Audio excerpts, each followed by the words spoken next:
قومی راجدھانی دہلی میں اس وقت 2200 کورونا کے مریض ہو چکے ہیں، جبکہ پورے ملک میں 29,000 سے زیادہ مریض پائے جا رہے ہیں۔ پوری دنیا کی بات کریں تو اس وقت 30 لاکھ مریض ہو چکے ہیں اور 2 لاکھ سے زیادہ لوگ اس مرض کے سبب ہلاک ہو چکے ہیں۔ وزارت صحت حکومت ہند کا دعویٰ ہے کہ ملک میں حالات بہتر ہو رہے ہیں اور کورونا قابو میں ہے، لیکن ماہرین کی بات پر یقین کریں تو کچھ بھی ہو سکتا ہے۔ مریض نہیں بلکہ مرنے والوں کی تعداد لاکھوں میں ہو سکتی ہے۔ کورونا سے پہلے عالمی وبا کی بات کریں تو آج سے 100 سال قبل بر صغیر ہند پاک میں قریب 1 کروڑ 80 لاکھ لوگ ہلاک ہوئے تھے۔ صرف دہلی میں 100 سال پہلے وبا سے 23,000 لوگوں کی موت ہوئی تھی۔ ابھیجیت گھوش 28 اپریل 2020 کے نوبھارت ٹائمز ویب ایڈیشن میں لکھتے ہیں کہ یہ وبا سمندر کے راستے سے ہندوستان پہنچی تھی۔ اس وبا کو اسپینش فلو کا نام دیا گیا تھا اور کورونا کی طرح اس میں بھی مریض کو بخار آتا تھا۔ اس بیماری نے 1918 کے مئی جون میں سمندر کے راستے ممبئی میں دستک دی تھی۔ اس وقت ممبئی کو بمبئی کہا جاتا تھا۔ سائنس جرنلسٹ لارا اسپینی نے اپنی کتاب ٹیل رائڈر میں بمبئی کے ایک میڈیکل آفیسر کے حوالے سے لکھا تھا کہ اسپینش فلو رات میں چور کی طرح داخل ہوا اور اس نے بہت تیزی سے اپنے پیر پھیلا لیے۔ اگلے کچھ مہینوں کے دوران یہ وبا ریلوے کے ذریعے ملک کے دوسرے شہروں میں بھی پھیل گئی تھی۔ اس کا دوسرا دور ستمبر میں آیا تھا جو پہلے سے بھی بہت زیادہ خطرناک تھا۔ نیو اورلینز کے مصنف جان بیری نے اپنی کتاب دی گریٹ انفلوئنزا میں دہلی میں اسپینش فلو کا دردناک اور خطرناک منظر پیش کیا ہے۔ وہ لکھتے ہیں کہ ٹرینیں لوگوں کو لے کر ایک اسٹیشن سے چلتی تھیں اور لاشوں کو لے کر اگلے اسٹیشن پر پہنچتی تھیں۔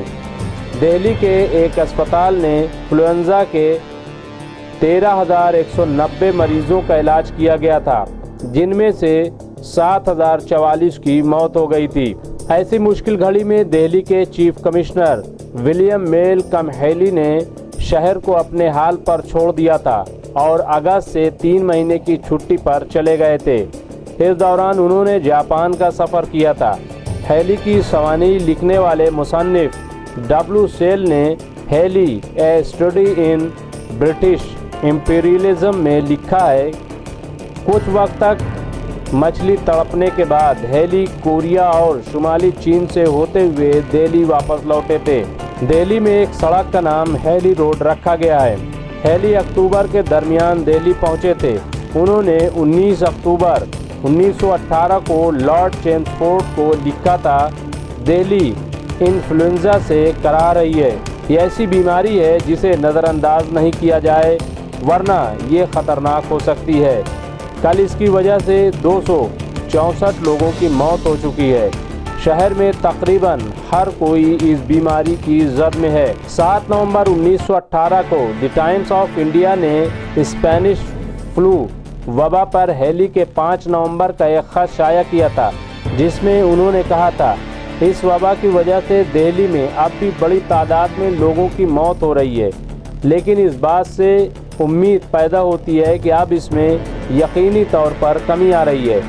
15 سے 31 اکتوبر 2018 تک مرنے والوں کی تعداد اس طرح تھی: 116، 126، 115، 250، 276، 351، 333، 357، 418، 656 2 دن کی رپورٹ، 362، 1317 اور 259۔ اتفاق کی بات ہے کہ ہیلی نے اپنے خط میں 264 لوگوں کی موت کا ذکر کیا تھا، لیکن ان میں سے کوئی اعداد اس سے میل نہیں کھا رہے ہیں۔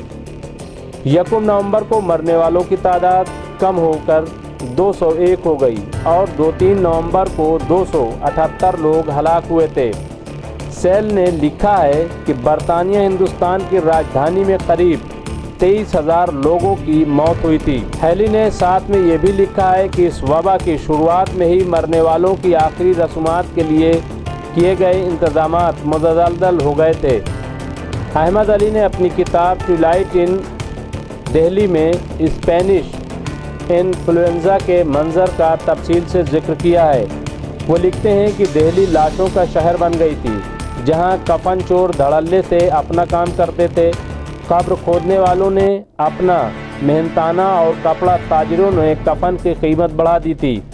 وہ لکھتے ہیں کہ شہر میں ہر وقت کسی نہ کسی کی میت نکلتی رہتی تھی۔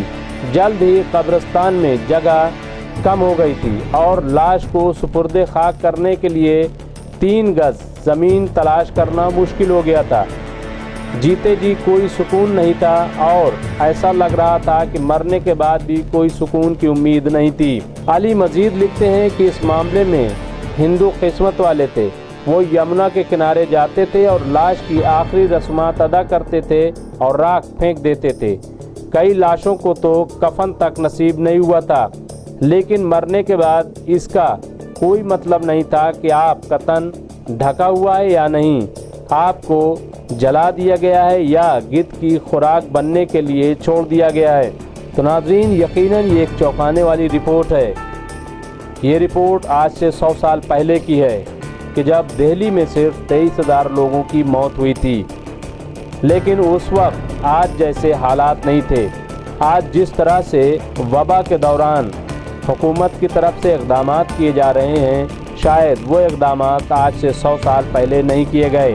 پوری تاریخ میں کہیں نہیں ملتا کہ لاک ڈاؤن جیسے حالات پیدا کیے گئے، بلکہ آپ نے دیکھا کہ لوگ اپنے گھروں کی میتوں کو لے کر قبرستان جا رہے ہیں اور جمنا پار جا رہے ہیں۔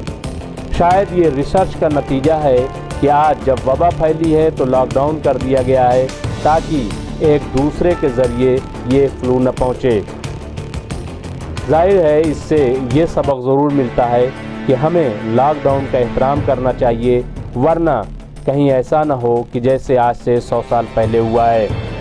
ڈاکٹر ناصر خاتون رپورٹ، MMC نیوز انڈیا، نئی دلی۔